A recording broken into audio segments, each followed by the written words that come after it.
Hi, everybody. Before we get to another great interview, we could really use your help. IMDb, which is the entertainment database, recently named the Too Opinionated podcast one of its top 100 podcasts.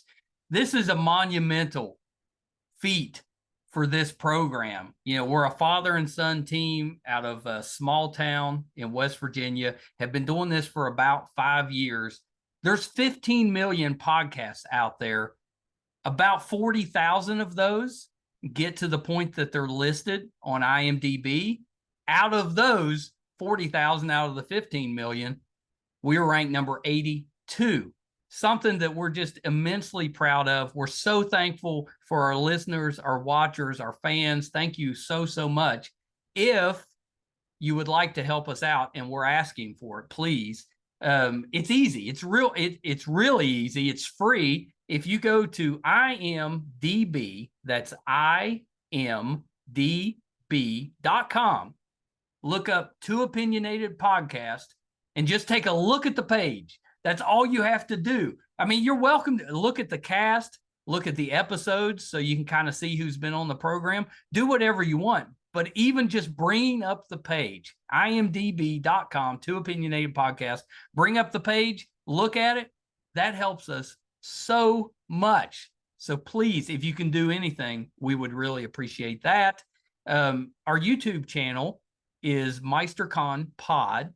Love to have your subscription there. It's also free. And you can also check out our website, meistercon.com, where you'll find almost 700 episodes, audio and video, available on there. There's also a terrific blog from Brett, and it'll let you know anything that we have going on in studio, if we're covering a convention, if we're going on location, anything that we have going on will be on the website, meistercon.com. Thank you guys so, so much. We appreciate you so much. I can't express enough how appreciative we are of all of you. We never expected to do as well as we have, and that's all because of you. Thank you so much. Enjoy that interview. Bye, everybody. Hi, everybody. Welcome to another edition of Too Opinionated. So excited today. I've got actor Luke Dimyan with me. So welcome, Luke. Hi, thank you so much for having me. We have been nerding out off camera. We have been fellow nerds enjoying each other's company. very deep. I'm very jealous that, because I already told you that how much of a fan of Star Trek: The Next Generation I am. For you to met Brett Spiner, like that's just, I mean, how dare you? How dare you just like rub that in my face? Like, because I'm very sensitive. I'm very young. A lot of my nerdom comes from my dad, so he got me into some like really old stuff too. That's good parenting. That's very good parenting on his part. I would have to like drag him out of him. Like, I genuinely think if I didn't have my own personal interest and curiosity about it, he wouldn't have even tried. But eventually I'd wear him down and he'd be like, oh yeah, no, here's David Lynch's Dune, and here's the oh my goodness, what was it you called? mentioned Doctor Who. Oh my goodness, yeah, Doctor. Well, but that's the thing. I saw one episode of Doctor Who with him. It was the season finale of the first season of the reboot with Christopher Eccleston. Yeah, that's a good season. And then he was like, "Yep, I guess that's it." And I was like, "What are you talking about? What was this?" And he's like, with the special, I think it might be the movie. They made a movie." He gave me no information. He was like, "Yeah, it's one of those, but that's what it is. It's called Doctor Who, and it's about an alien who does like science and stuff." I mean, he didn't let you know it'd been out for like 50 years. Yeah, he did not help me with the specifics. That I had to find out much later. Well, so is that your doctor? You know, like everybody has their doctor. Is he your doctor because he was the first one, or have you picked a different one? Well, man, you got to give respects to Tom Baker. That was my doctor. Like when I was growing up, he was the doctor. Yeah, he was the definitive guy. He had like the jelly babies and the chameleon circuit. Like he was the guy. But I have to admit, David Tennant that's my son's favorite doctor. Because that's the next generation's definitive. He was for sure. He had the most. I know we call it seasons. I know sometimes they call it series. The seasons of. But we know it's seasons. We know it's seasons. But man, Did he you was watch just the ones where fantastic. he came back? No, I Pretty fell good. off around the mid of the of Peter Capaldi. Even though I loved Peter Capaldi's iteration of the Doctor, I think the storylines were kind of losing me a I bit. agree. That seems So a little wonky. I fell off, but I've been wanting to come back in because I know Russell T Davies came back. Yep. I know there have been really cool things, and I've really wanted to give the 14th Doctor a good shot because I was like, I like her look. I love the suspenders and the Yeah, rainbow yeah. shirt, and I was like, I want to see what she's about, Well, but I and haven't had the chance. Broadchurch, I don't know if you ever saw that one, but she was I excellent at that. I remember Broadchurch. I remember And there I being think wasn't that broad David Tennant? churches. That was Yeah, David Tennant. David Tennant was in it, and he did both. He did the UK and American one. Yeah. Yes, he did. And they were both good. I I preferred the UK version, but they were both good. I never got fully into it, so that was on me. I think I skimmed an episode, and then I was like, Now you got because uh, it's a mystery. You got to give it time to percolate. exactly, which I don't think I had time because I was busy in school, and so I was very specific about what I was able to like get into, or just naturally what I would get into. But I was very happy to get into Doctor Who, and Doctor Who is still one of my favorite sci-fi series to date. But along with that, Next Generation is just so important to me. I growing up with Star Wars, it was cool to be in a more hypothetical, like evolutionist kind of state of what Earth and human beings could be. Yeah. Like I love that idea that all of the problems that they were faced would have to be dealt with not immediately with overwhelming force, but with tactical knowledge or diplomacy or an understanding of whatever culture they're being dealt with. Like I'm I think I needed to be at the right age to finally appreciate that because it was so cool. As a kid, I would be like, wow, the acting's very strong, but I don't understand what's happening. It's just very mystical and it kind of scares me with some of the subject matter that's in the atmosphere. But as an adult or as I got into my teens, I was like, oh no, this stuff is good. This Yeah, it's stuff is pretty really great. good. Yeah, it came out when I was in college, and it was like must watch TV. You know, when it Yeah. whatever night that I think it was on the weekend, but whatever night it came out, we probably have 10 or 12 of us sitting around watching for an hour, you know, every week. Because it was, Oh, yeah, there just wasn't at that time, there wasn't a ton of that type of show on where you could watch it. And no. yeah, it was, It was a and rarity. plus, I was such a Star Trek fan. I was such a Shatner fan, you know, growing Yeah. up. I was just big into that. And so I was looking forward to Next Generation coming out. So that was awesome. I might have to give the original series a chance. Well, you know, it's cheesy. You know, it's a little Yeah, cheesy, but you know, Shatner can overact at times, which is kind of awesome. But but that's his the that's his that's style. just No one him. else Yeah, can do it like him. that's it. But the writing on it, you know, and the Yeah. story, really good. And I mean, think about what they were doing at that time. I mean, nobody else was doing that stuff. You know, the lot of They the gave us the first like the communicator was the first look at what would yeah. later influence the cell phone. Hmm. Uh uh oh my goodness, what was it? The Well, you first had the first facial interracial the kiss kiss. on there. Yeah, Yes. I mean, they were doing a lot of stuff that was a little ahead of its time. Yeah. Which is probably why, or one of the reasons it only lasted 3 seasons when it first came out, you know, and then of course you had all the other shows. Because it got popular when the movies came out, really is when it really took. Yes. But yeah. So before we get into all of your stuff, because I'm dying to talk about it, I was researching to talk to you today, and I Yeah. saw that you had put up that your toxic trait was that you thought you'd be cast in a Star Wars movie, and it cracked me up. Thank you. Thank you. Because Uh, that's the dream. Me and my dad would talk about it all the time. He really wanted me to play Ezra. Uh Oh, because when we watched the show together, I remember like what was it, 2006 or 7 when the Clone Wars animated series was premiering on Cartoon Network. We sat down together and we watched every episode. I need you to understand that has never happened in our family. We've never had those kind of sit downs like this is our show. Our family is very much into our own niche interests and yeah. we're very like respectful for like okay, so if you guys want to do this, we got to do this, and also scheduling is not a trait that we hold very well.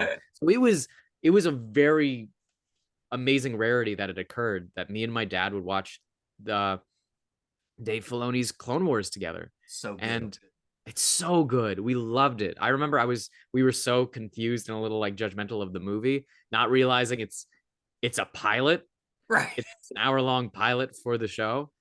But we watched it because we're Star Wars fans and we got into it. And we've been fans since the get-go. Like I grew up with a cassette collection of the special edition trilogy that I would pop in and out of a Right. VHS TV that I had in this like closet underneath the stairs. Like it was my little alcove of escapism where I'd go and watch my movies and get inspired and want to be an Well, actor. so are you like, are the prequels, is that your Star Wars, or is the old ones the Star Wars, or is it the new ones?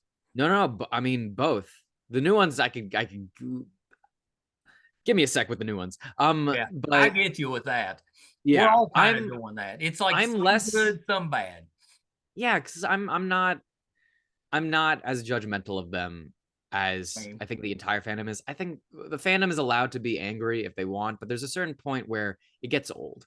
Yeah. Like the vitriol, and you can only hate on something so much before it's like, well, it's already out there and exists, and it's also not all bad.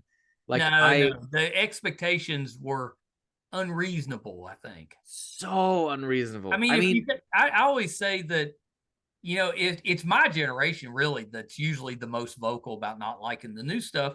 And mm, it's because we all saw the original Star Wars in the theater back in the 70s, yeah, and nothing had been done like that before. So we had this, we were all kids. So we had this incredible experience that we're never going to be able to match, no matter what the movie is, because you're never going to have that situation where that's the first time you've seen anything like that yeah, in a theater.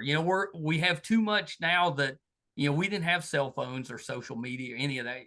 Where you get kind of exposed to stuff even before you see it.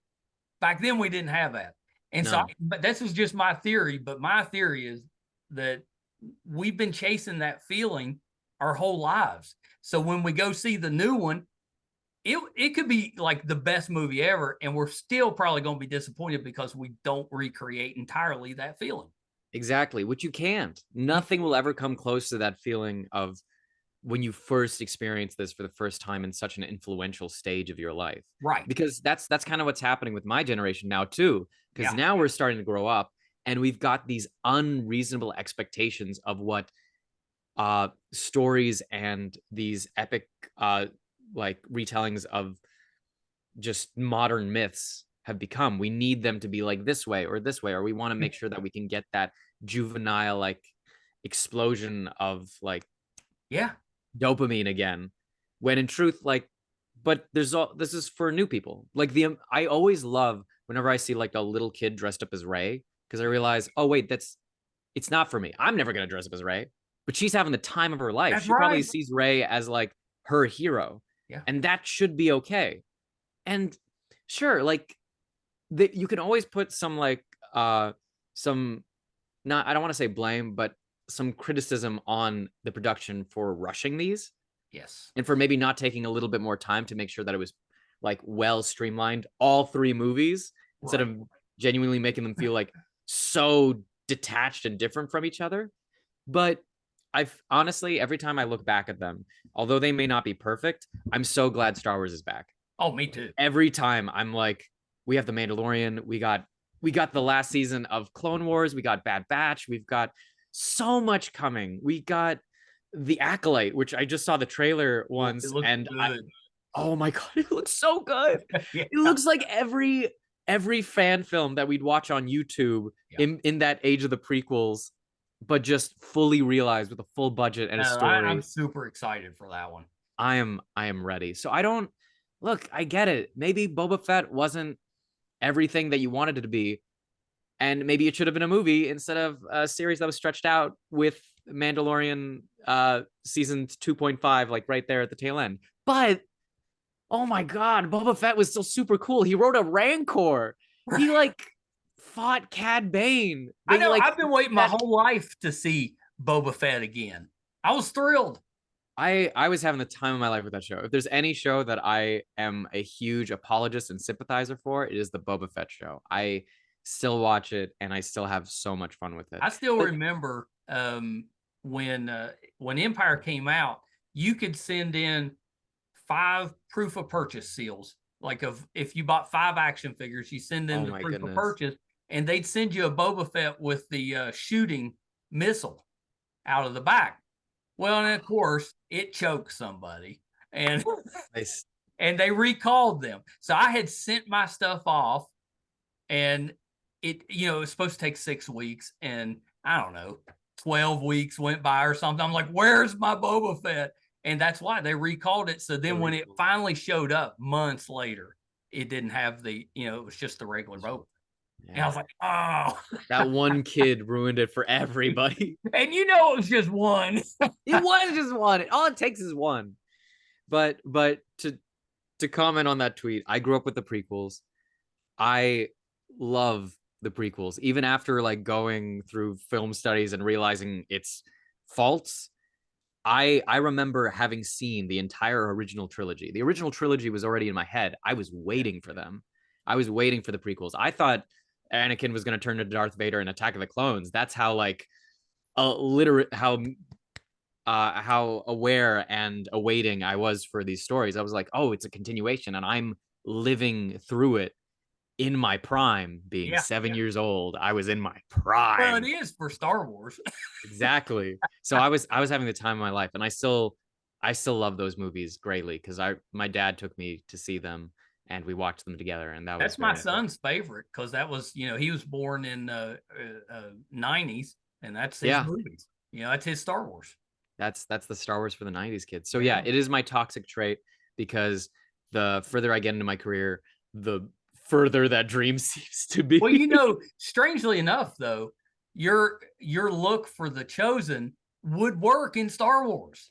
Oh, we've gotten plenty of those jokes. You just put us in a little cloak, give us a dangly like plumber's belt off the side with some random pipes and screws put together. Hilarious. Give us one of those Graflex like lighting equipments, and we're good to go. We're on Tatooine. Galilee who? Welcome. Welcome to the dunes, the most wretched hive of scum and villainy of ever witnessed. Oh, they're the Romans and the Pharisees. Hey, that's a pretty good Guinness there. Oh, what can I say? I may or may not have been working on this. I might have. Who knows? Maybe watching the movies 100 times in my life has affected me some. I've actually been trying to work on a bit where I suppress the entirety of A New Hope into like a quick little sketch. I haven't cleaned it, but I've been trying to get that nice and you need to do that cool for a party trick, because after a while you kind of go through all of them. You're like, R2, wait, and then he goes like, oh, but I was going to Toshi Station to pick up some power converters. It just isn't fair. It's like, come on, Luke. We must go to the Mos Eisley Cantina. I'm getting quenched. And it's just, I think we're gonna have to start a petition to get you in Star Wars. Oh my goodness. That honestly, I'll take any form, any luck I can get because I love that series. But I'm picky though. I'm very picky. Well, you can't be picky. You got to take it if they offer it. No, but see, I don't want to just be a stormtrooper. Like, you've got Daniel Craig and Tom Hardy and Simon Pegg, and they're just like, oh man, I'm just happy to be here. And I'm like, yeah. Are you? I want a lightsaber. I want to be a jet. Look, you can kill me off in the second episode. That's maybe where I'll draw the line. But I want a story. I want to live in that world. I want a little Wikipedia page where I follow and I do stuff. And I was reckless once. Like a stormtrooper that gets killed by a lightsaber. Yeah, but that could be any stormtrooper. Like, again, I'm super picky because I'm like, at least let me take off my helmet and look him in the eye and just be like, well, that's the main thing, right? You'd want to like I could say I was in Star Wars if I was a stormtrooper. Exactly. But you at least want to take the helmet off. I want to be in Star Wars. I want like a character. That's why it's my toxic trait, because I'm over here and I'm like, I want to be in the universe. I want to live there. I want to like have one stint where a bunch of the fans hate my character, and then 10 years later I get a resurgence and they're like, oh, okay, we're gonna bring you back. This time will be different. Yeah. All right, so let me get us back on track. So Yes, let's please. let's talk about you a little bit. Tell me a little bit about what got you into acting, because I hear it has something to do with the Mask movie. It does. It has a lot to do with the Mask movie because as a kid, I was very enthralled by television, specifically stories told through animation. Looney Tunes, Tom and Jerry, uh, the animation team at Disney at the time, all of these films, all of these stories were so like filled with emotion and such strong visuals that immediately hooked me as a kid. I was a kid with very vibrant ADHD. I was wild. My mom always tells me a story that she wanted 5 kids, and then I showed up and I counted for 4. And so she was Fair. like, "Okay, it was a lot more than I bargained for." Um, I was all over the place, but whenever I was watching something, I was so entranced and I was so focused and it was so amazing. And so I was just like, this is great. This is a cool hobby to be into. And I just love the stories that are being told. But right around when I was 5, I think we were at Egypt. We were in Egypt. We were visiting some family members, and they had a cassette tape that they had like recorded off of cable, I believe, of a showing of The Mask, or somehow because I know it was over recorded with the end of another movie about a baby getting chased in New York. I know it has a name because I found it later in life, but I can't remember the exact thing. Oh, is it Baby Talk? Oh, it might be. It might. Was it Bruce Willis doing the voice for the baby? Was it? I don't know. For some reason, I was thinking Bruce Willis, but it may have been Alec Baldwin. I've forgotten. I know there's the Boss Baby with the. That may have been the one with Alec Baldwin, was Boss Baby. Yeah, what I No, say it was? I've forgotten already. I'll find it someday. I'm This pretty question has come sure. up too many times. I need to remember that. But I watched The Mask, Oh, wait a minute. and And it Baby Talk may literally, have been Travolta. yes, I saw that one, but I don't know if that's the Yeah, I'm not movie. sure if that's it or not. But I watched it and it changed my entire life because I saw this eclectic, energetic, just off the wall, real life man being a, That's a, the a perfect cartoon. description for Jim Carrey. Yeah, he was magnetic. He was crazy, and for a kid, I was like, oh, that's amazing. I want to do that. He basically brought the Looney Tunes cartoons that I was watching to life. He did everything, the splatting on the concrete, the bulging eye, like it was so cool to the point that I didn't like Jim Carrey without the makeup, Stanley Ipkiss. I thought that was a separate character. And I thought Jim Carrey was bald and had these huge Oh, that's white hilarious. clean teeth, and I was like, that's the guy I want to emulate. I want to emulate the guy who does all the silly voice. Of course I was able to separate the special effects. Of I course. knew the difference with that, but at the same time, so many of his movements were so like elastic and amazing that it just melded with the CGI so well. And I was like, no, that guy. Because you can't add effects to that voice. You can't add something to those deliveries. Everything was so sharp and like it hit. And so after seeing that, I was like, oh, I want to be a comedian like that. Along with I started watching other more live action comedy movies. I remember Eddie Murphy being a huge influence on me. I Love Eddie Murphy. loved his also bombastic, loud um, deliveries and cool characters. I love his yells because he would always Yeah. just be like, ah! And then he kind of like move. He was fantastic. But I really wanted to be a comedian, and my family was like, no, don't do that. But as I went for because I didn't know how comedian stuff worked. I remember I had a joke as a kid. I was like, oh yeah, I want to be a comedian, but I don't want to write any of my jokes because I don't think I'm actually funny. And later did I realize that's just a talk show host. Right. So I'm glad that I just You could do a moved podcast. past. Oh, even better. Then people will get truly sick of me. 1 hour of this man talking about that one baby movie that he can't remember. Tune in now. You It's know, everybody that is watching this is going to be yelling the name of the movie. Oh, if they can find it, if they can figure out what it was this baby. It was two guys trying to get this baby for a ransom. And all I remember is the baby getting onto like a construction site, and then the hijinks ensued where the I've guys who definitely were trying seen to that get the baby. movie. It feels so familiar, but I can't remember. Yeah, Baby Talk was a TV show, so it wasn't Baby Talk. It was probably not Baby Talk, but yeah, no, that really told me like, oh no, I could do this. I want to be a performer. And that led into more of an appreciation for acting. I remember seeing Christian Bale's performance, and it's so funny. Everyone talks about Heath Ledger's Joker. And even though that was so fantastic, I remember looking at Christian Bale and being just astounded, because after Batman came out, I remember seeing him in Warrior, or not fully seeing Warrior because I wasn't allowed. That was rated R and I was a kid. But I remember watching the trailers. I was very much into trailers and thinking, this is insane. This is not, he doesn't even look the same. What happened to him? That's Batman? And people, yeah, it was crazy.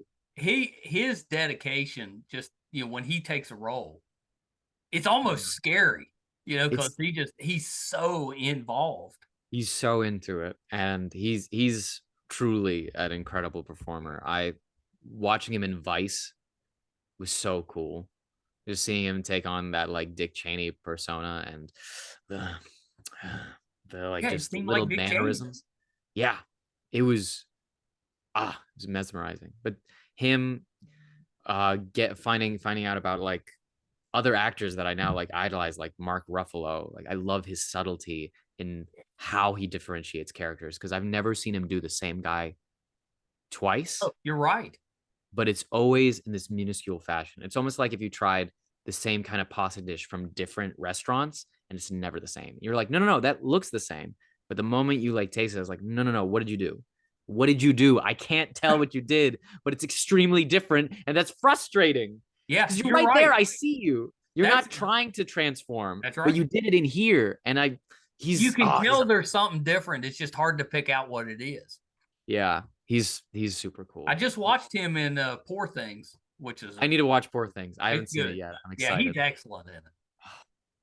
But yeah, so that was the catalyst, and then it just expanded further. Oh my goodness, I remember being introduced to Shakespeare in high school, and then from that realizing that Kenneth Branagh, already an actor who I favored, was also this huge pioneer for modern Shakespeare. And I was like, every time I delved in deeper, I would find things that I already appreciated, given more definition and strength. And that just further solidified my belief. It was like, no, I know this is what I should be doing. This is where I belong, no matter how frightened my parents are by this decision. They're like, no, please consider medical school. Look at that, solid pay, maybe some emotional trauma, but you get a pension. But it was eventually I think I was able to convince them with the growth of my abilities, my determination and ambition for it. And my dad was like, I think I was in a car ride with my dad, and I was like, I want to go to performing arts college. And he finally just gave it, and he was like, okay. And I went in and was like, okay, I understand where you're off it, but if you look at the thing, did you say okay? You were ready to argue your point. Yeah. I was like, yeah, no, we just got to convince your mom. I was like, all right, I'm just going to save this conversation for later. Set up the PowerPoint. Let's do this. And eventually I got to go to AMDA, College and Conservatory for the Performing Arts. I got an incredible education that honestly made me feel very well-rounded, because they not only taught us with classical works, but they also had many workshops that expanded on what your talents could be, like playwriting, script writing, and an editing class that I greatly appreciated, as well as a stage combat course, which I never missed a semester of, because in my brain, I was like, I want to be able to physically keep up with any role that is presented to me. So I was very appreciative for the all around education that I was given. I think the first thing I saw you in was Better Things. Really? You We saw? love that show. My wife and I, we absolutely, it was one of our favorite shows while it was on. But yeah, you did like you were the go-kart guy. I was. That was the first thing I bought. I was like, I was very lucky. I didn't realize how lucky I was at the time, but that was like 2 months out of my graduation. I was Yeah, able to that's book that. That was quick. the first. That was the first thing that I booked, and I was very happy about it too because I got in and I did it. I couldn't believe that I did it. I remember. I think I was just the first one who auditioned because I showed up early. I got into the room. I remember looking at the size of me like, dang, I'm not fast at getting off book, so I wasn't completely off book, and so I did it, and I was like, I botched it. And then out of nowhere, my manager came in and was like, oh hey, you booked it. No callback, you're good. And I mean, that I'm had to be a good day. that was a good day. I remember. I think I was at I was at a Thai restaurant with my past roommates, and I just got the email, and I thought, win. When you All saw it right. when it came through though, were you nervous that you didn't get it? Were you afraid to open it? No, no. Well, I didn't know what it was. I opened it and Okay. then reading it, I realized what it was. Yeah. Now I'm frightened of any audition that Yeah, comes right. through. I'm like, well, I got better. I could do this, right? I've done it a few times. I should be able to book. Booking is easy. I That's do no that before issue. every interview, and we've done 750 of them. And I'm still like right before, I'm like, why am I doing this? I'm too nervous. There's no way. And then as soon as I start, I'm fine. Yeah, I think that's what it's so funny because it's such an overplayed idea, but experience is really important because all experience is just confidence in yourself. Yeah. Some people already like come out swinging. They're like the Leonardo DiCaprio's of just, oh hey, I know what I'm about. Here it is, and people notice that. Yeah. Like half of all talent is just an awareness and understanding of who you are. You're not trying to be something else. You're not I trying to love that. pretend to be something beyond you. You know who you are, so you sell what Yeah. you got, And you're confident about it. and you're confident about. Because what do you have that you don't know you already have? You're just giving the best version of yourself to That's right. whoever you're talking to or whoever you're auditioning for, and they see that, they sense that, and they're like, oh, he's solid. If we put him in the situation and he's maybe off a few lines, he can jump back onto that horse immediately. You can get bucked off, and you know the arena, you know the rodeo, you get right back on. Yeah. Because if you've got like someone who's a bit too green, he might like freeze, which is Right. you never want to do. Even in our industry, you never want to freeze. You never want to apologize. You're like, my bad. Let's just take that back, Right. and you just move forward because time schedules are very very distinct and small. So you Yeah. gotta keep moving. That's Even right. in You got to keep moving. even in our show, there's so many of us, there's so much coverage to be taken, so much dialogue to like capture. So you have to know going in that you've got everything figured out. There's not a lot of time to like, but I'm not sure about my character's motivation. Could I try that a few 34 times? Kubrick, can we Kubrick it? A full method with it. I want to throw the rock at the woman first to know why Jesus doesn't want me to throw the rock. There's no time for that. So we just have to know what it's about, get in, shoot it. And because our cast is so fantastically filled with so many professionals, everyone's always on their game. And if anyone even slips up immediately, they get, like I said, right back on that horse, and we finish the rodeo. Well, so let's talk about The Chosen because it's one of those shows that, it has so many fans, but Yes. they could very easily turn into people that really dislike the show because, they're going to take a lot of ownership over that story. You know, Yes. Yes, that's they're true. and you're going to have a lot of people that are going to be upset if anything doesn't match up with what they think the Bible says, and Exactly. that can be kind of difficult for a showrunner to put something out that's going to please most people. But The Chosen's done it; it's excellent.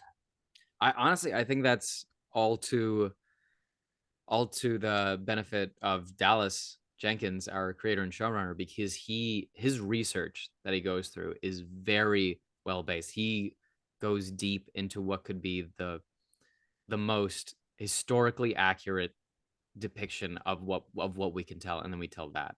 along with, if there's anything that we take some liberties with, it's purely internal character and emotional. Right. He never He doesn't change diverts the expectations. actual story. No, no. Yeah. He never diverts expectations just for like a shock value or something. He only does it if he thinks it will benefit the story overall. He's very respectful to the material, and he's very smart to make sure that it's not just a singular note. He spreads it and he takes in the atmosphere of what this Roman occupation could do to these oppressed people, and he makes that very much a huge consideration to everybody, every single character that is experiencing that right now. It's it's incredibly well done and it's smart, and he's got a lot of advisors, and he talks to rabbis and Catholic priests and pastors to get like a good idea of what is the perfect middle ground without going into too much favoritism or territory as that could Right. like Well, go and off. it was kind of the first, now it's not as uncommon, but The Chosen was kind of the first to do let's show a few in the theater and then we'll air them on TV. We hadn't seen that really before, but that's worked out great. Yes, extremely so. God, honestly, I it's so funny. I think I was talking in another interview about this, but they're doing this move to such a degree of success that I haven't seen with any other TV show. Because I remember when the 50th special of Doctor Who came out in theaters, I do too. I couldn't I couldn't go see it, and I saw videos of like people going to see it, and it did well, but to this extent, Yeah. that full episodes, full arced episodes are being released into theaters, and it's getting the response that it's getting is beyond me. It's Doctor Who's amazing. been popular and famous for like over 50 years, Yeah. and The Chosen just came out like what 5 years ago, and it's making those numbers more and back again. That's an incredible testament to the show as a whole and the production that they've You know, created. it doesn't surprise me because I remember growing up when they showed religious programming, and I don't mean like a preacher, but like actual programming around stories from the Bible. Yeah, It always did well. And back then we only had the networks, so there was just three networks that you're watching. But every once in a while they have a mini series, or like every Easter they'd show Ten Commandments with Charlton Heston, yeah. and that stuff always did well, always. So it didn't really surprise me that a well done show about the Bible is doing well. What surprised me is that it would do well at both the theater and on TV. Yeah. Well, that's a testament to our fans. They're very supportive, and they've come out and they've supported us in every aspect. And I know we've started garnering new fans, and Oh yeah, it's just continuing to spread. So honestly, it's just an overall benefit of the support for our show, but also the love for this story yeah. that I mean, I feel can touch like a lot of lives. it's bringing the story to life, and it's adding dialogue that you didn't have before. So it's kind of more fully realizing it, and it's I grew up. My grandfather, I think I told you, Baptist minister. And Mhm. he was old school Baptist minister, so a little fire and brimstone type of preacher, and he Wow. was just a little guy. Um, so I was in church like every time the doors open growing up. So I'm pretty familiar with the stories. Don't worry, I So can relate to that. yeah, I figured you could. I figured you could. But those stories are pretty accurate. They're well done. Mhm. But it's like you said, the depth that is being explored, these emotional and uh the dialogue that's being had between characters, the differentiation that is allowing them to stand on their own past their biblical representations. I think that's what's hooking people, because it's not just the story that you know and love. That's right. It's the story you know and love being specified through the eyes and through the characters that sometimes you might take for granted. You like, who could have imagined that Simon could get to? We all knew Simon was a hothead, but to see him emotionally deal with being a hothead, seeing like the benefits, the consequences of being so specifically more forward pushing instead of aware of your friends or surroundings, and thinking it's just an end meets to right, and then realizing, oh, maybe I do need to forgive the people who have transgressed against me and leave open for forgiveness. And then seeing, honestly, one of, I think, the best artistic depictions of Matthew to ever exist, because who used to be like a singular character in the background who wouldn't get any screen time, is just another name in the number, is now one of the most compelling characters in the entire show for so many, like so many people now, thanks to the writing and to the amazing performance of Paris, is just, they've become, he's become one of their favorite disciples. I know, it's really neat to see, because it's what it's actually doing is it's introducing those stories to a whole new group of people. You know, people that maybe have never picked up a Bible, or they weren't religious. They didn't go to church every time the doors were open. So they, you know, maybe they know a little bit, but they don't really know the stories. And this show is bringing it to them, which I think is terrific. Yeah. Yeah, it's pretty great. So, was there any trepidation stepping into the role of Judas? Difficult role. Very difficult role, but I guess this might just be more said about me than the role itself. But I was very excited from the get-go. Yeah. I knew it would be difficult, so that kind of got me excited. And I was hoping it would be just as difficult as I hoped, and that it would be complicated and uh, worrisome. And weirdly enough, it's been uh, a little bit of that, but it's also been extremely easy, mostly because I have such a wonderful cast to like lean on and support on and to work with. Uh, but yeah, it's a role that if you had asked me past casting who I'd want to play, it would still be Judas. I would point him out and I'd be like, no, give me the difficult one. Give me the one that stands out in a way that others would just kind of write off as maybe simply like too much, or like, if it's a bad rap, if it's the outlier, if it's the outcast, I will take it. I love characters like those who are just kind of comp so complicated under the surface, but are so easily and quickly written off, especially in the community, the fandom that would be very much. Well, I love the fact that we're getting to see a much more complete picture of Judas. You know, he's a complicated guy, and a lot of people just Judas, bad guy. Yep. You know, and that's not the whole story. You know, and I love the fact that you're diving into that and really seeing Judas like as a person wrestling with the decisions he has to make. Well, yeah, honestly, it's a huge thanks to Ryan Swanson and Tyler Thompson, our writers for the show, as well as Dallas, who writes along with them. All of them together are making such a fun and cool depiction of Judas that I think a lot of people are really connecting with. Like, I I've been told by Dallas a lot from people who have reached out that they're really, really invested and intrigued by, or just shocked by how much they're learning about Judas, about how much they're sympathizing with Judas, and how hard it is to hate him. Yeah, yeah, for sure.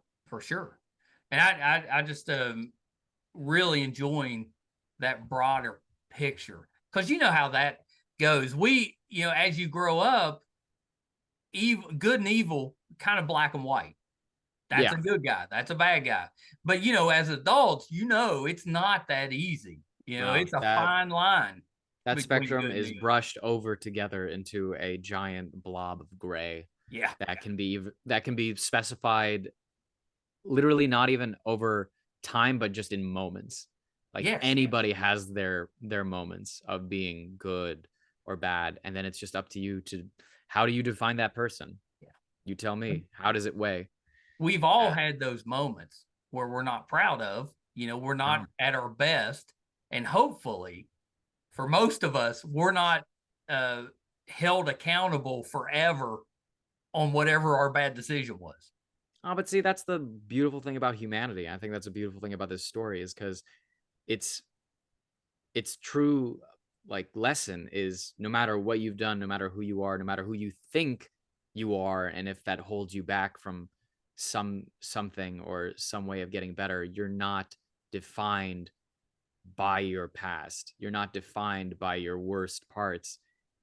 You have every right, as anybody else does, to grow, to improve, to become a better version of yourself, to live life to its fullest with love, hope, and faith that you can be better, no matter who you are. That's why Christ as a person, as you can see in the show, is so open, friendly, and like just accepting of everybody from whatever walk of life, from tax collectors to vengeful and violent zealots who would be quicker to assassinate leaders than try to find like personal change. Like, and anybody, Roman soldiers who are our oppressors, Right. he finds time to give and allow to accept. And when you do, you can even see in our recent episode 5, there's room for them to grow too. No one is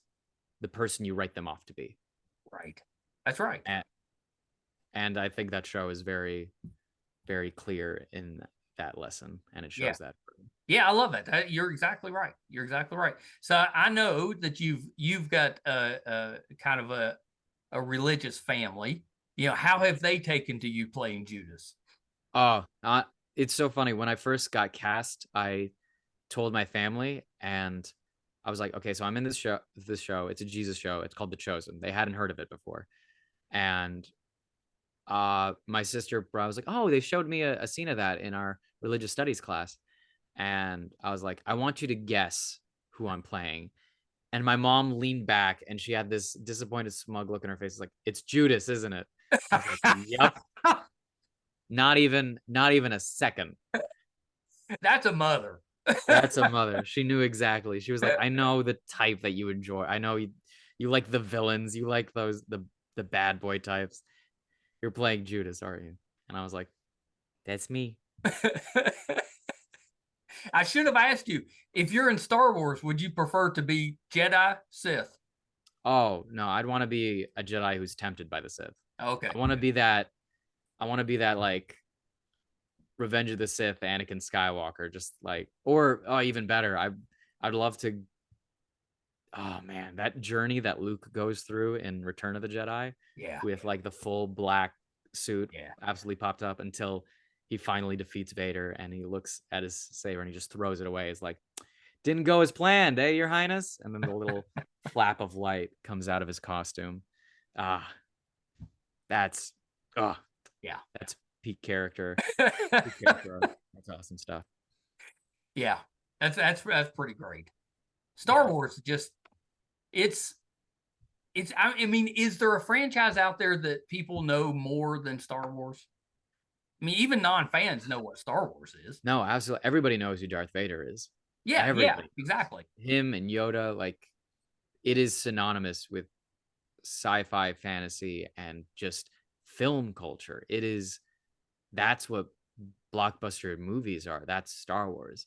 Like Blade Runner, Dune, everybody can like show up and have that. Jurassic World, they can all have their like spots and moments. But Spielberg and Lucas, they came out and it was like, here's Jaws, here's Star Wars, here's your blockbusters.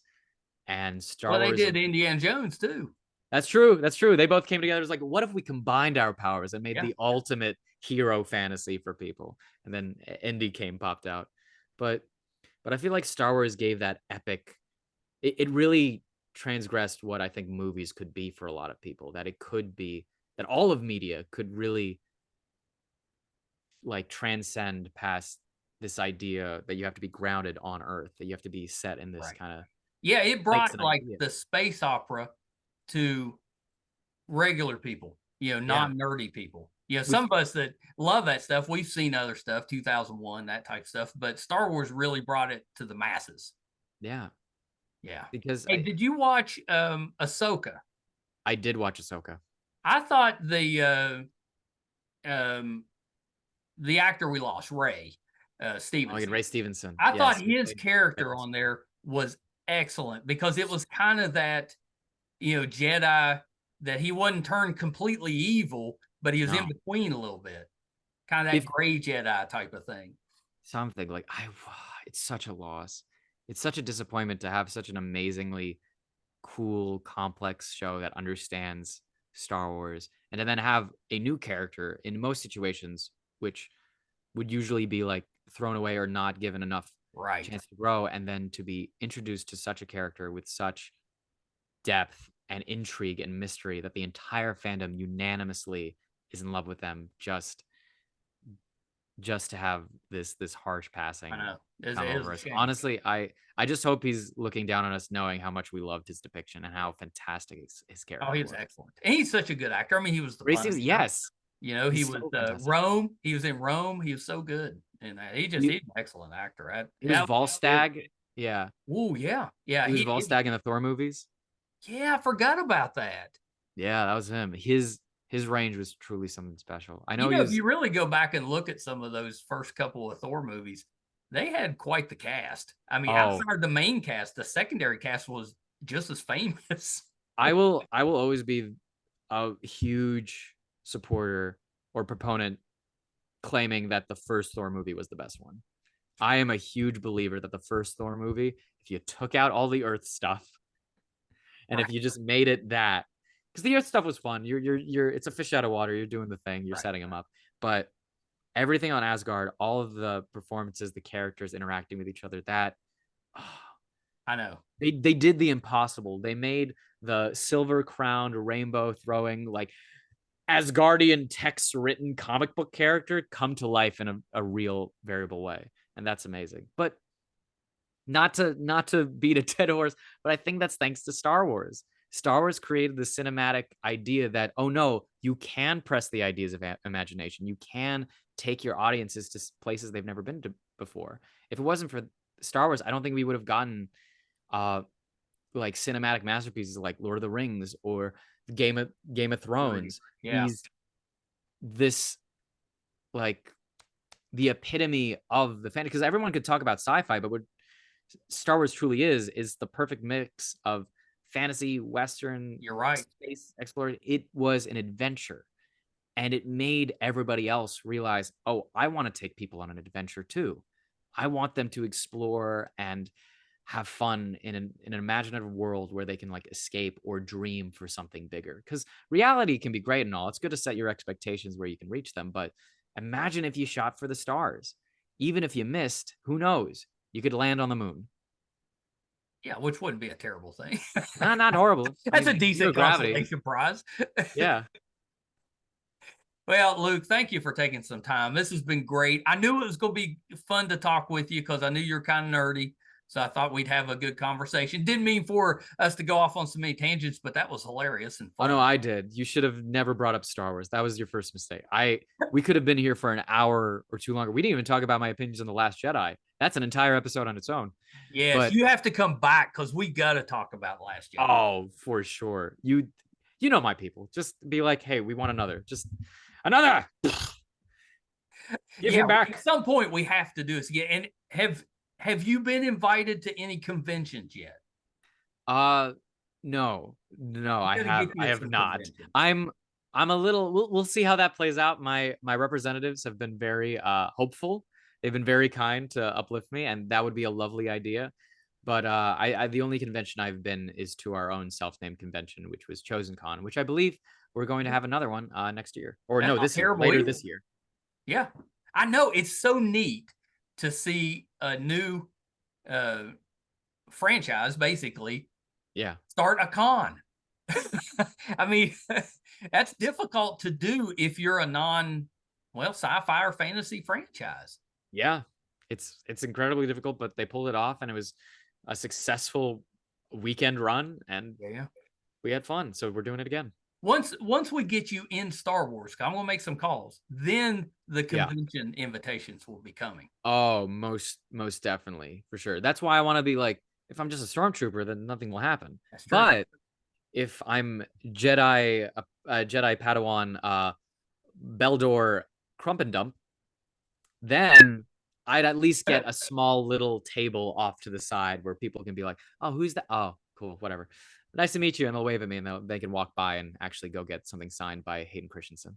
I saw a little story that ended up becoming a meme, but it was a guy and he went to a Star Trek convention, and he had a uniform on. He was a fan, so he had a uniform on, but he found an empty table and just sat down at the table, and people started coming up to him. He was just signing autographs and stuff, and he was just a guy in a uniform.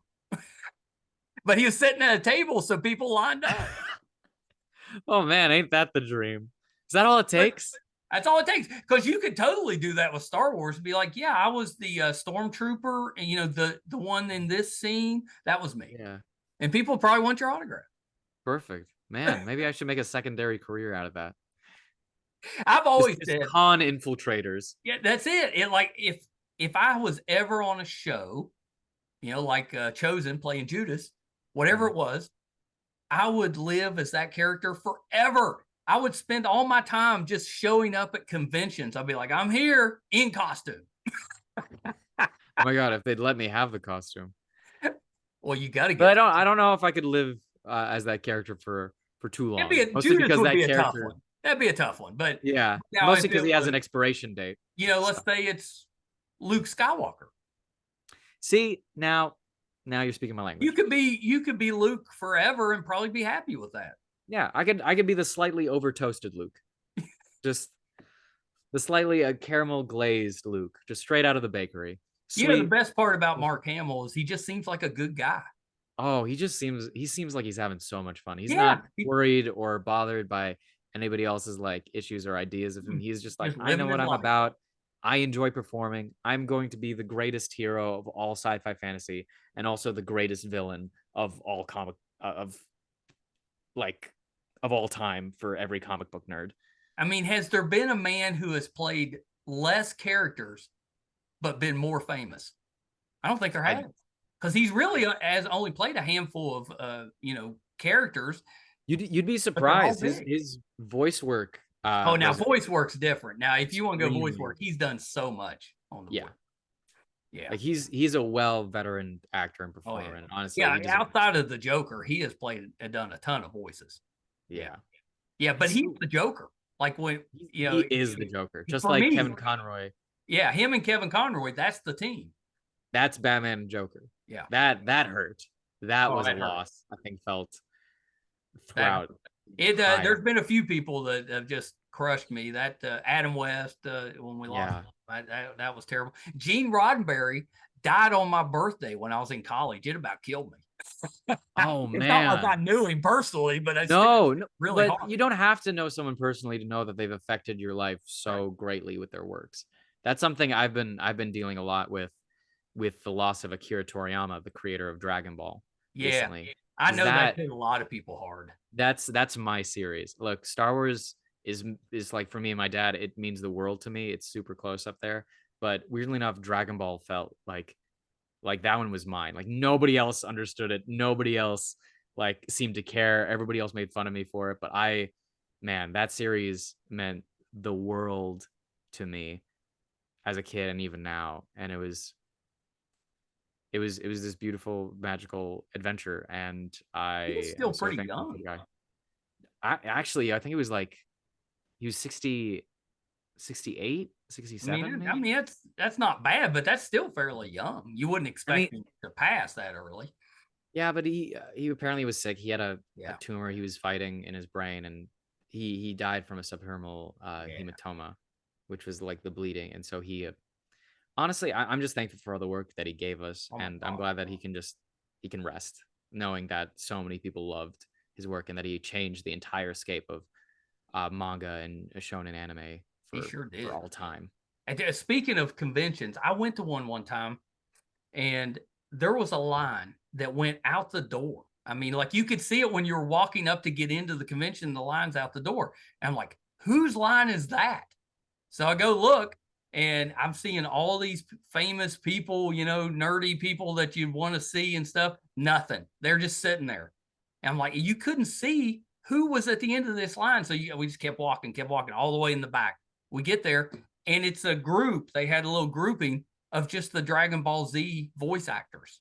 That's who everybody was lined up for. That just amazed me. I was like, you gotta be kidding me. But no, those people are great. Chris Sabat, Sean Schemmel, Sonny Strait. That's who it was. Yep, those guys are legends. Amazing. So, okay, Luke, couple of things before I let you go. All right. Anything else besides The Chosen that you're working on that we can keep an eye out for? Not anything yet, but I'm definitely looking to write and produce some of my own works. I've been working with some close friends in between this harsh point in the industry. After the strike, everything seemed to have like slowed down a bit. Yeah. But hopefully things will pick up. And until then, I'll be working my butt off to try and make something that I can call my own. Love that. I love that. Okay, so last thing before you go, where can we find you on social media? You can find me on Instagram at Dimwitted Dimyan. And from there, everything else, you could find me on Facebook. You could find me on Twitter, but that's up to you. Good luck. It's basically the same handle, Luke Dimyan or Dimwit Dimyan. I'm there. I exist if you want. It's no big deal. If you want, it's there. I'm guessing there you can find tweets of me saying how my toxic trait is I want to be. Well, yeah, that's where I found it, was Instagram. Yeah. that is the extent of my personality. I just really want to be in Star Wars, but I also want to be a Jedi in Star Wars, which is why it'll probably never happened. No, it's happening. We're gonna make it happen. I'm making some calls. Thank you, Michael. They'll be like, we got this podcaster from West Virginia saying he has to get somebody as a Jedi. What's going on there? Oh wait, is it Meister Khan? Meister Khan. Yeah. Hang up on that guy. He's called too many times. He's on the list. Now, Luke, thank you so much for taking the time, and definitely let's do it again at some point. Absolutely. Thank you so much for an incredibly fun interview and opening up the nerdum doors, because that's always just fun to talk about. It is pretty fun. Okay, hold on one second. Hope you enjoyed that, Luke Dimyan. Just a great guy with that. And apologies that I found me a nerd buddy and we kind of went off on a few tangents, especially for those of you tuning in to hear about The Chosen. Hopefully we gave you enough there that you enjoyed yourself.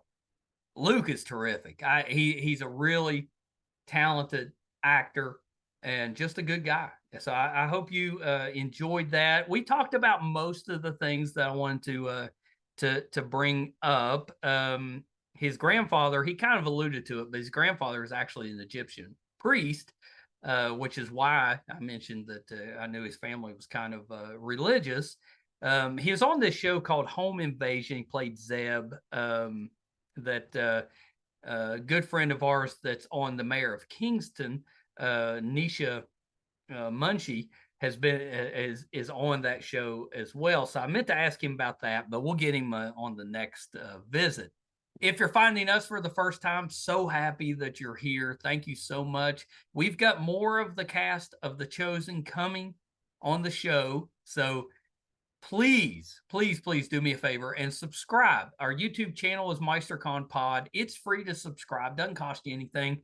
And we're not going to hit you up for money. So just subscribe, and then you can watch anything that comes through that you're a fan of. So please do that. YouTube, MeisterCon Pod.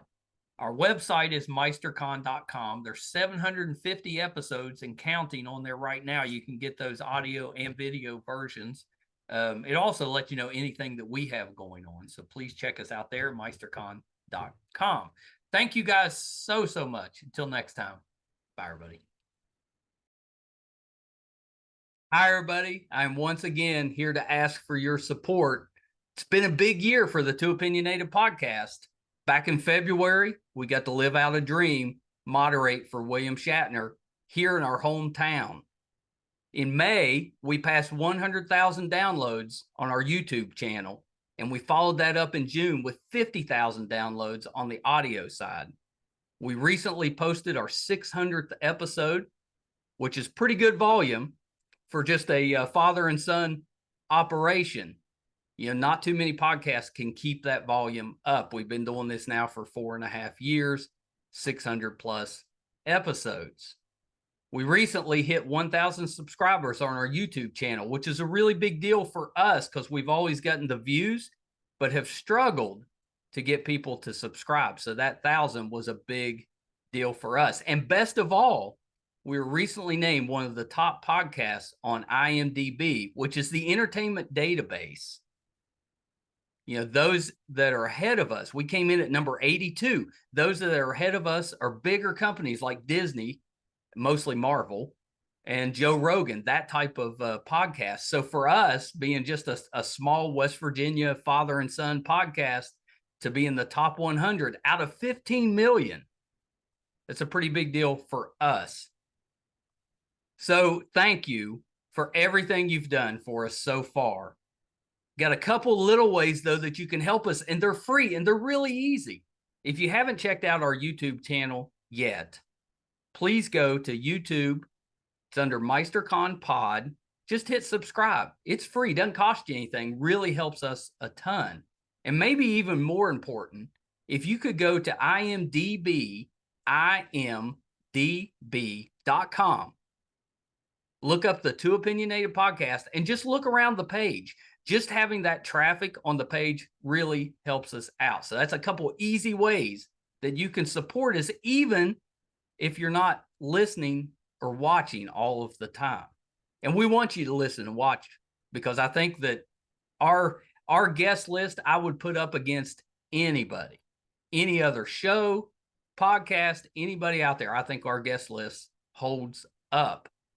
So please check us out. You probably will find somebody that you like, or maybe somebody that you didn't know you liked, but kind of discovered them on there. There's tons of that. If you're into music, we have that too. If you like books, we've got authors on there. If you're more into what goes on behind the scenes in the entertainment world, you know, we've got producers, directors, video artists, anything you can think of that happens behind the scenes, we've had them on the show. So definitely check us out. Thank you guys so much. Until next time. Bye, everybody.